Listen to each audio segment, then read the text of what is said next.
വഴിയോരക്കട ആക്രമിച്ച് കാട്ടാന. മൂന്നാർ മാട്ടുപ്പെട്ടിയിലാണ് സംഭവം. ഇന്നലെ രാത്രിയിലാണ് കാട്ടാന വഴിയോരക്കട തകർത്തത്. പടയപ്പ എന്ന പേരിൽ വിളിക്കപ്പെടുന്ന ആന ഇപ്പോഴും ജനവാസ മേഖലയ്ക്കടുത്ത് തുടരുകയാണ്. ആഷിക്ക് കൂടുതൽ വിവരങ്ങളുമായി ഇടുക്കിയിൽ നിന്ന്. ആഷിക്ക്, എന്താണ് അവസ്ഥ? ആന ഇപ്പോഴും അവിടെ ഭീതി പരത്തി തുടരുകയാണോ?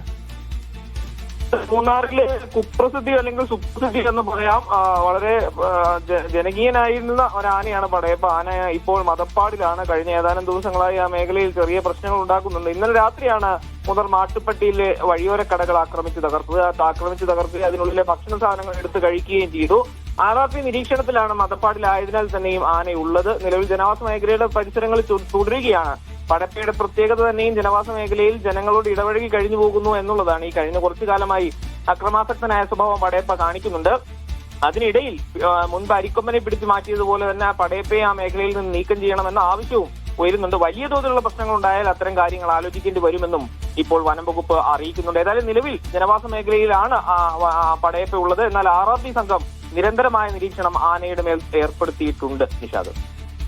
ശരി.